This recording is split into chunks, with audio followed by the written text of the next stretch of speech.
go through some of it right now. I said we're going to take a look at the whole question of what makes a good society. I'm a trained economist. I've done it for 40 years. And a lot of economists worry about, the price of oranges or the price of oil. But fundamentally, the reason why I became an economist is because I thought, rightly or wrongly, that if we could get the economics right, we might be able to move toward a better society. We're going to ask the question, well, what would that better society look like? We're going to ask the question, what makes economies grow? We're going to hear a lot of that from Bob Solow and Lynn Brown next week. What are the factors that make economies grow? Why do some economies grow very, very slowly over a long period of time? And why do others grow very quickly? Look at China. Boy, these poor guys are down from a 12% growth rate per year to 9%. And people are worried about it in China. How is output distributed? It's not only a question of how much we produce, but who gets it. And how has that distribution changed over time? We're going to talk about what can the market do on its own. Obviously, the private market is very critical, not only in our society, but in societies that were previously centrally controlled. Soviet Union, now Russia, China. How much should the market be free to operate? And what roles must government play to achieve the output and distribution we seek? Those are some pretty darn good questions for about 15 weeks that we'll be getting together. So let's start out with your help and ask the question, what are the goals of a good society? And I have actually put together a list of a few with Kathy. One is you'd want to increase people's material standard of living. Now, some people would argue we already have too much. We're a wasteful society. Couldn't we live on less? For some people, that's a perfectly good answer. But there are a lot of very poor people in this country, and there are a lot of very poor people in the world who need more health care, need more education, need the possibility of better education, and those cost resources. You need to grow in order to be able to accomplish that. You need a higher material standard of living. It might not make you more happy, but between stages of having too little and more may be better than too little. But improving people's material standard of living, their personal material standard of living, is only one piece of a good society, some would argue. What does it mean to improve the quality of life? John Kenneth Galbraith, the late John Kenneth Galbraith, used to say, what good is it to have the best Cadillacs in the world, when we were actually producing good Cadillacs, if we didn't have roads on which to drive them without potholes? Could we stress too much the material standard of living and not enough the quality? What is life if you have all the bread but no roses? Another question is that can you have a good society with just growth if you don't concern yourself with who gets what share of it? What do we mean by a fair distribution of income and wealth? Should everybody get exactly the same amount? Is that more equitable than the distribution we have today? What is the appropriate, socially just distribution? Economists can't answer that question. And in many cases, they shouldn't even try. This is a question we all have to approach. And of course, for the last few decades, we've also asked the question about not just material standard of living, but how do we do it in a way that's sustainable so that we don't destroy the planet in the course of expanding our material standard of living? Full employment. What do we mean by it? How do we get there? Stable prices. It's probably better to have stable oil prices, stable gas prices. It's probably better to have stability in our prices than to have them fluctuating wildly, both from the point of view of production, but also from the point of view of consumption. Those are some of the ones that I suggested. I want to take just 2 minutes and ask any of you if you'd like to add to this list.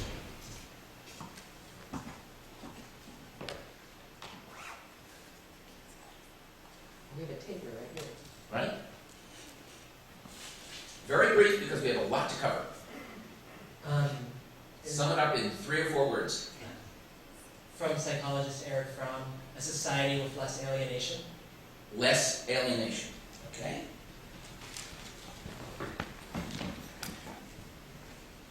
Art? Art? I think underlying all of this is physical security. Physical security.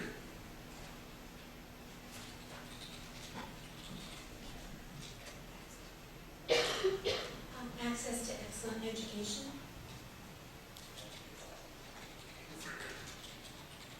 That's fun. Oops. Yeah. That's the one word you wouldn't want to mess up.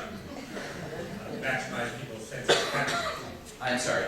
Maximize people's sense of happiness. Woo! Happiness. I'm going to put that in quotes. Government accountability. Oops.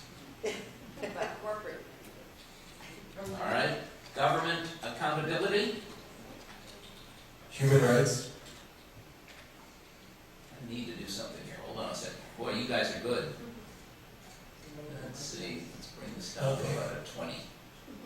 Let's bring it down to about a 14. Can you still see them? Good. I heard human rights. I also heard private accountability. Was that right? Did I hear something like that? Corporate. Thank you. More control of the workplace. And, Private houses, sorry? private houses, apartment, Private, private accountability. private, like personal accountability. Yes. Okay. Access to healthcare. Affordable healthcare. Healthcare for all. Affordable. Health security. Health security. I like that. One more. Rational immigration policy. Rational immigration policy. Housing for all. Well, God, I've got to get down to a smaller typeface still. Let's go down to a 11. Can you still see it? Yeah. Okay. What did we just say? Housing for all? Housing affordability. How's that? Good transportation. Sorry? Personal, individual sovereignty. Individual sovereignty. And I think you also meant by that Freedom of choice. private property. Is that what you meant? In part? A personal autonomy, basically. Personal autonomy? That's good. More meaningful work and more control of the workplace. Democratically. Democratically what? Engaged society. Pardon? A civically engaged society. Woo! You want us to get all this done this semester? You know, You want government to do all that? Mr. Obama has a big agenda, We did say government. No, true. right? I think this is actually civilly, right? Civic. Civic engagement, that would be a better way to put it. Civic, that's the Czechoslovakia. Huh? Fingers, it's hard to type when you're standing up. Okay, the point is we've got a lot of goals. And one of the things is, some of the goals you've already mentioned are incompatible with each other. We're going to see that in a few seconds, okay? Well, let's go back here. Let's go back here. What we're going to be talking a lot about in this semester are a series of trade-offs. I'm going to talk about one of them right now. Or we'll talk about two of them. Kathy's going to talk about one of them too. One is this whole question of maximizing output. Trying to get as much physical output as we can versus distributing income more equally. Now, in some cases, they're not trade-offs at all. By moving in the direction of a more equal distribution, you can also get more output. But there's no doubt about it, we'll see in a few seconds, there are cases where you get to a point where equality is so great that it does reduce output. Now, that may be good. You may be willing to sacrifice output for that. We'll see that in a few seconds in a set of economic graphs. But there is a trade-off there. And the second is exactly the one that Kathy was talking about, which is how much should we have devoted to being solved by the free market versus how much do we want it to regulate? And that also will get tied in with distribution versus output. It's kind of a derivative from that. Because often when we regulate, we have a tendency to reduce some types of entrepreneurial behavior, which tends to reduce some types of output. Sometimes that's good, but you can overdo it. And we have lots of societies that we can point to who did and walked away from it because they saw what they were doing to themselves. Russia, China being two good examples. In 1975, Arthur Okun, who chaired the Council of Economic Advisors for Lyndon Johnson, wrote what I consider to be the single best book on political economy, politics and economics, ever. It's called Equality and Efficiency. It's a tiny little book, or The Big Tradeoff. I commend it to you. In fact, here's a copy of it, published by Brookings in 1975. So this book is now Amazon. $32. $10. Terrific. And he laid out in a series of lectures called the Godkin Lectures, what I, to this day, and I've taught this for now almost 33 years, see as one of the best ways of thinking about these problems in literally a book no thicker than this, which is amazing for economists. Okay? It deals with this question of efficiency versus equity, the idea of rights, including political rights that we'll see, versus market goods, and he also defined what the feature of a right is.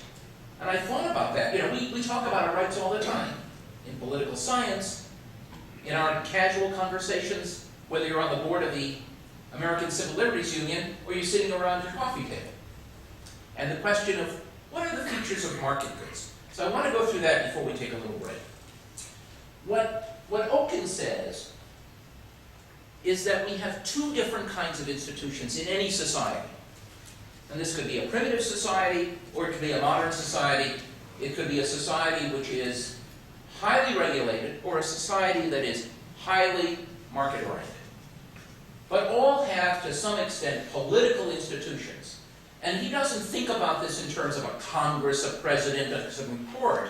What he means by political institutions are institutions that provide universally distributed rights, rights that everybody gets, and privileges that everybody gets, that proclaim the equality of all citizens.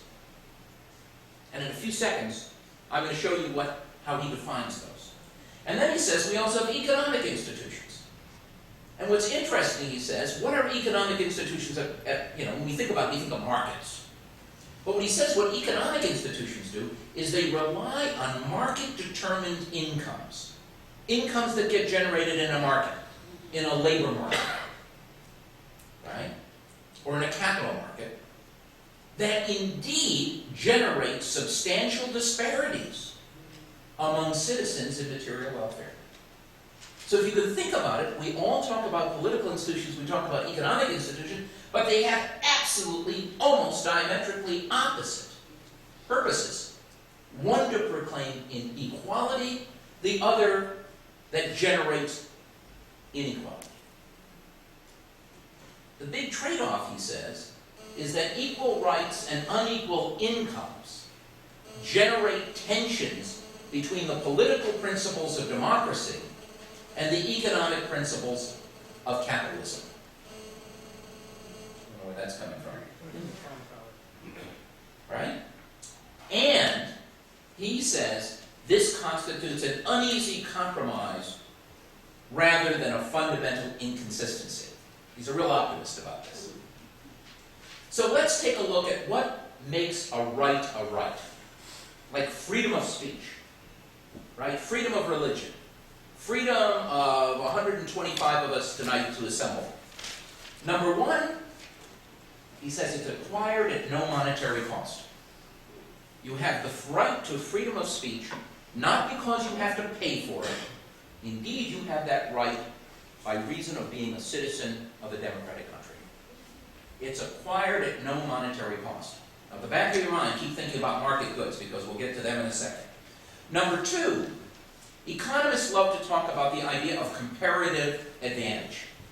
And one way to think about comparative advantage is that people with a greater stake in something get more of it. But in terms of rights, we actually violate comparative advantage. As a professor who makes his living giving lectures, freedom of speech is absolutely critical to me. There are other people who hardly talk at all. My 17-year-old son is a good example. And yet we both have, under the Constitution of the United States, exactly the same freedom of speech. We also have some people who speak marvelously and make all kinds of sense in what they say. Barack Obama being one of them. And we have other people who often don't speak very well and don't say a lot of sensible things. A former vice presidential candidate in the previous election. And yet we insist that they both have an equal right to freedom of speech. We go even beyond that. These rights are equal without regard to ability or intelligence. It's not only whether you can afford to buy them or not, right? We give freedom of speech, freedom of assembly, and so forth, without regard to ability or intelligence. Moreover, we never, or we shouldn't, distribute rights as incentives. If you really behave, I'll let you assemble. If you really work hard, I'll let you have the freedom to your own religious convictions. No, we don't use it that way. Most interestingly, and almost counterintuitively, the whole idea of rights violates the very concept of equity and freedom. Because rights are universally distributed, anytime we set that up, we require people who do not necessarily want that right to have it, and we even often require people to pay through taxes to provide those rights to other people. And in that sense, it violates my freedom. The childless couple who must pay for the education to ensure education rights of others. And of course, at least in theory, we're not talking real politics here, rights can't be bought and sold. There's no voluntary transaction in votes. You cannot sell your vote for other things. And indeed, this often violates freedom as well. Think about the person who's starving, who really needs a meal. And there's somebody else who would like to vote twice in the Minnesota senatorial election, because their one vote might make the difference in who the next United States senator is. But we do not allow that transaction of votes for food, violating the freedom of both the person who wants the extra vote and the person who wants the sustenance. At least if we're not Blagojevich. Right. Everywhere but in Illinois. Okay. What about the reasons for rights? If they violate comparative advantage, violate equality, violate freedom, they don't serve incentives, why the hell do we have them in the first place? Arthur Oken tells us, number one, because we believe in liberty. We want to protect the individual, and this is the essence of the Bill of Rights, not to protect the individual's right of freedom of speech, for example, from others, but to protect their freedom of speech from the state, from the government. Number two, the concept of pluralism. Rights are a protection against the intervention of markets in all parts of our life and society. And he uses this wonderful example of Olympic medals. Right? Think of Phelps, our great Olympic swimmer. Let's say that you could buy and sell anything, including Olympic medals. Right? Wouldn't that destroy the value of something that you can only earn through great athletic prowess, rather than because you have all the money in the world like Mr. Madoff used to have? Okay? And third, the basic idea, and this is really extraordinary for an economist to talk about this, humanism.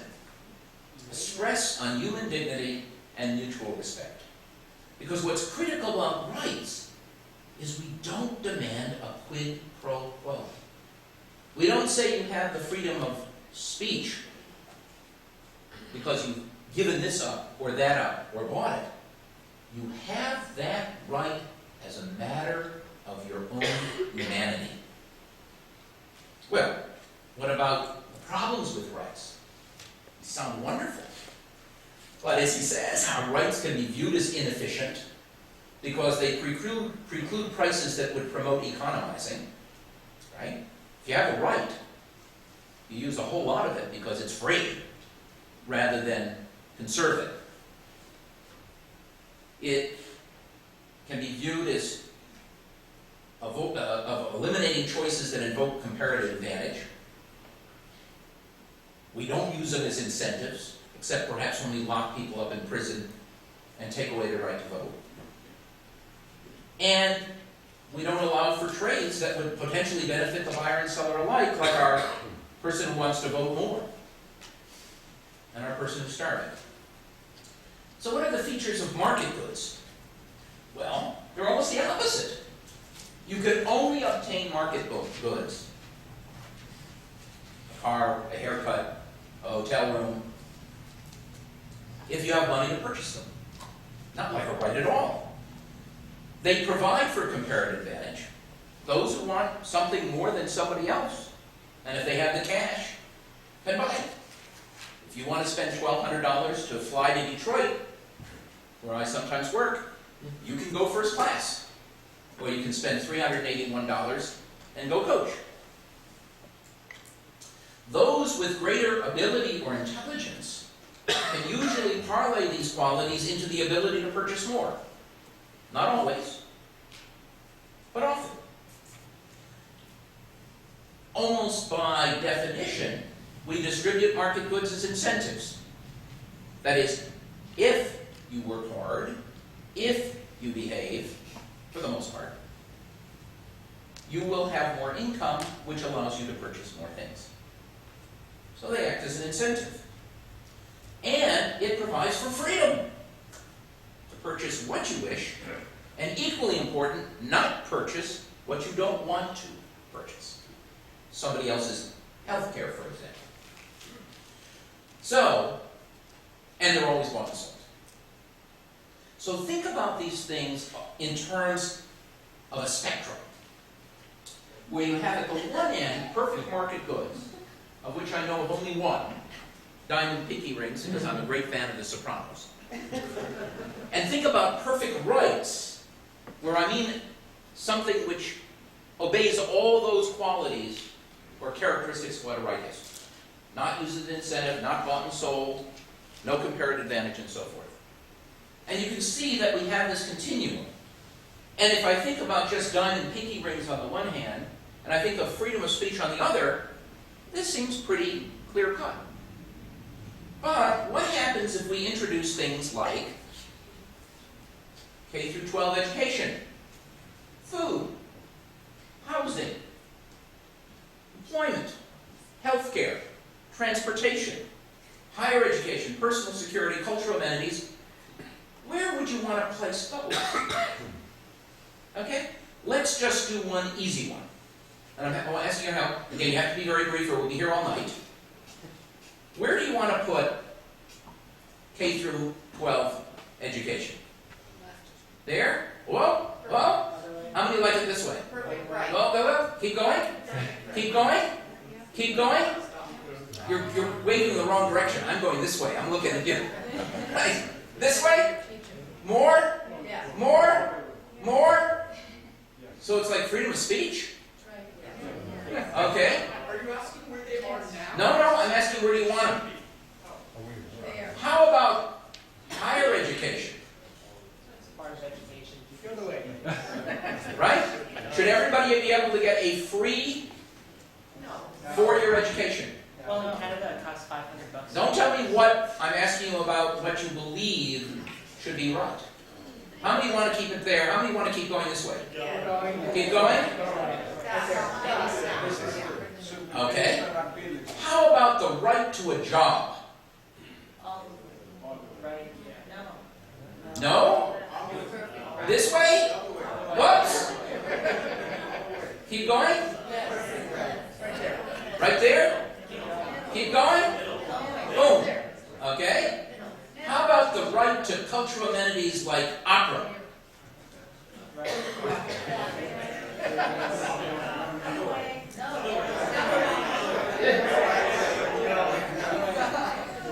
You haven't seen Moonstruck recently. You see it?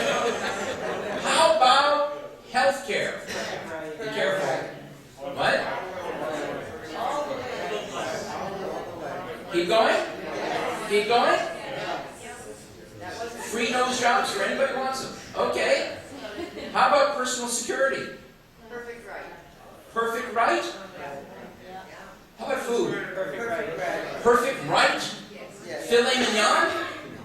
No. No. Oh. Food, Filet- not cuisine. What? Food, not cuisine? Right. Come to my house. Why does K through 12 education board back? Right? Food's a real interesting one. Let me tell you a little bit of history. When I was growing up in the state of Michigan as a boy in the 1950s, we didn't have the food stamp program. But we had county social workers in big trucks who would go out and deliver surplus food to people in need. You'd get 3 pounds of lard, you'd get a couple of pounds of powdered eggs, you'd get powdered milk, Cheese. you'd get something that you could buy privately in the store called Spam. And that was the way we distributed food, and I would argue that we, basically had food somewhere around here. And then we introduced the food stamp program. And the thing that was interesting about the food stamp program, of course, is you weren't stuck eating lard and powdered eggs and stuff. You could buy pretty much anything you want except dog food, Or alcohol. right? Or alcohol. And therefore, you could actually buy filet mignon, but at the end of the month, you wouldn't have much more than that. But we certainly moved in this direction. Same thing with housing. Housing used to be over here. We started moving it here, and it's probably somewhere like that. But here's the point I wanted to make. Let me just get back here. What we're going to be talking about this semester, and what I would argue is the essence of political struggle, is moving between these two ends of the spectrum of rights and market goods, and asking the question, where on this spectrum would we want to be? In most of the rest of the world, healthcare actually does end up right there. Ours is somewhere, whoops, can't do that, can I? Is somewhere there. And the big battle that we're going to see in this year, if Mr. Obama can put health care on the agenda as well as he says he will,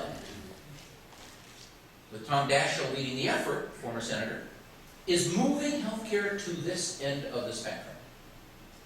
Indeed, you could think about how we moved in this direction during the last great economic crisis we had, during the 1930s. With the New Deal that was ushered in after March 4th, 1933, the day we inaugurated Franklin Delano Roosevelt and his famous speech, perhaps only to be eclipsed by the speech we'll hear on January 20th. We have nothing to fear but fear itself. The whole idea of the psychology that Kathy was talking about. And then we ushered in a New Deal, which we're actually going to talk about in a couple weeks, or 3 weeks. So that is where we are. I want to, and I know we're running late, but I want to do one last thing before we take a brief break, and then we're going to come back and look at just a few statistics and let you go home. I want to show you how an economist thinks about this, and I'm going to show you some charts and graphs that will possibly, for some of you, freak you out a little bit at the beginning. But let me just explain why they're there, in the same way you saw that spectrum, and I think it was pretty obvious why. Let's take a look at how we think about these trade-offs as economists do.